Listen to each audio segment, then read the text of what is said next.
So,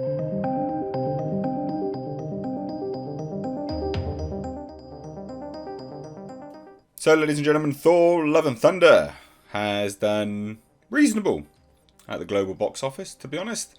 It's not broken even yet. No, 302 million global debut. It's not breaking even, but it's doing pretty decent. The numbers in terms of what people are thinking of it, it's interesting. I'm surprised the critics are as low as they are, mainly just because it's Marvel, and generally speaking, critics love the Marvel films. Just to have a look through, basically. Most Marvel films are cited as being very, very good per critics. We're an 81% audience score with a reasonable amount of people doing that as well. 5,000 plus verified ratings. That's decent. That's really, really good. Now, whether it continues its success or not remains to be seen, because the chatter surrounding Thor Love and Thunder isn't the best. There was even something shared over on Twitter which I found really strange. It's Taika Waititi and Tessa Thompson discussing editing and shots, and how he just left a shot in which didn't, like, it actually doesn't make sense that the shot was left in there. So I don't know, but the chatter in general surrounding Thor Love and Thunder isn't universally great. That's as diplomatic as I can put it. I'm sure that will still offend people, but let's take a look, shall we? Is Disney onto a winner with this? Because they need some wins, because Lightyear has absolutely just bombed out the arse. As evidenced as well by Minions: The Rise of Gru, over 400 million worldwide now, which is just fantastic. So Disney Marvel's Thor Love and Thunder is coming largely in line with pre-weekend projections, landing $159 million, and that's starting in 47 international markets, and that has a 302 million globally. So pretty decent. Worldwide, this is the third highest weekend for any Hollywood movie during the pandemic. I don't understand why they're citing that. I think that's them just trying to get a record in there, a statistic in there. We're not in the pandemic anymore. It's kind of a moot point. They should have led with, it's the second best of 2022, quite frankly. That's a more impressive figure. It's a much more impressive statistic, rather than, it's the third highest during the we're not in the pandemic, mate. We're not in the pandemic. But it's the second best behind Doctor Strange. So it's the second best of 2022, of course, because, the likes of Spider-Man No Way Home was last year, which feels weird to say now, but yeah, it was last year.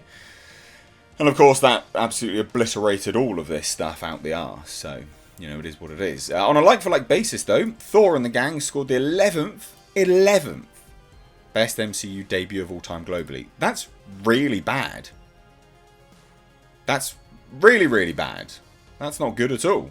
It's 19%, though, ahead of Thor Ragnarok. So obviously that's built up some steam, but I wouldn't say 11th best of all time is particularly good.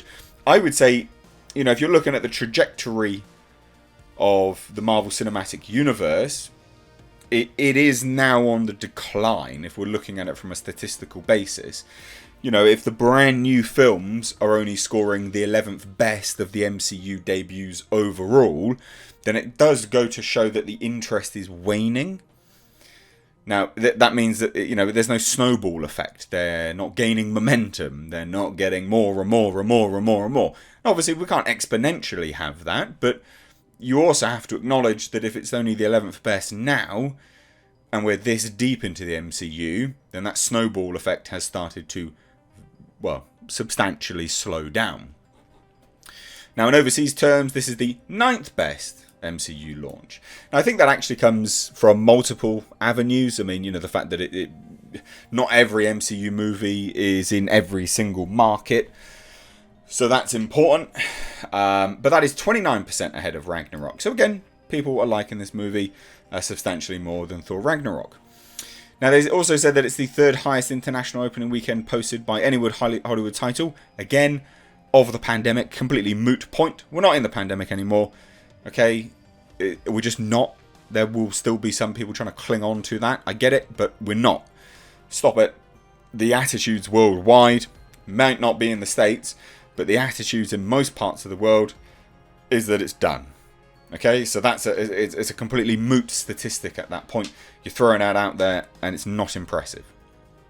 Now, also looking at like-for-like offshore markets at current exchange rates. So they're talking about exchange rates now.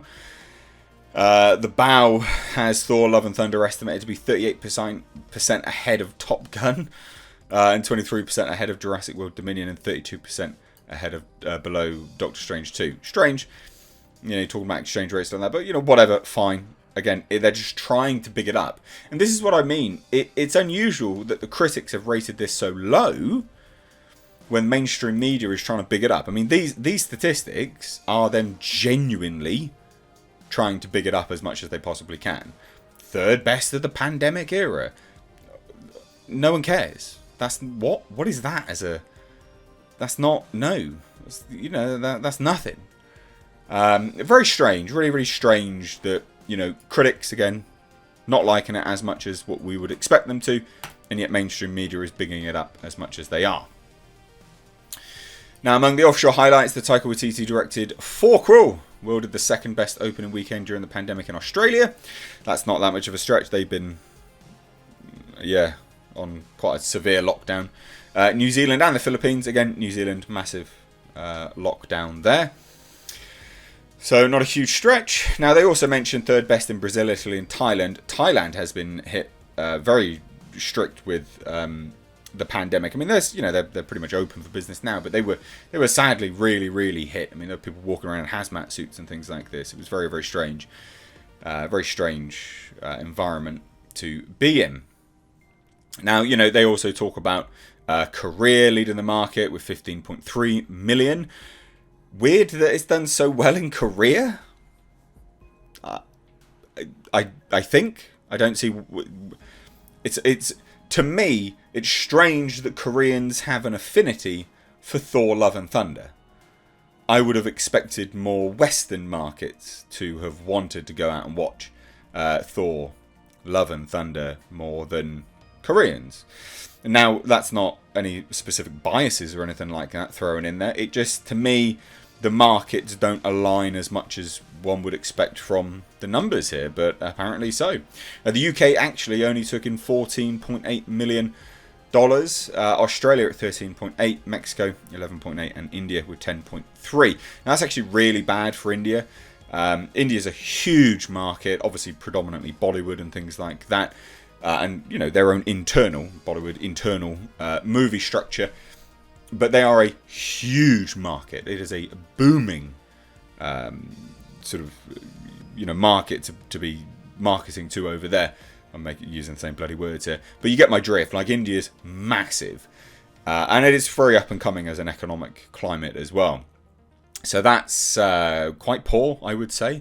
More detail to come, obviously. And then just quickly, just to finish it off, The Rise of Gru is absolutely smashing it. $400 million global. Madness. Well, I mean, $399.9 million. I mean, it's $400 million global. It's, absolutely smashed it. And then we've got things like Top Gun Maverick. That's at $1.184 billion worldwide now. And on here, they don't even mention Lightyear. It's gone. Where is it? Like, they're not doing particularly well with Lightyear now.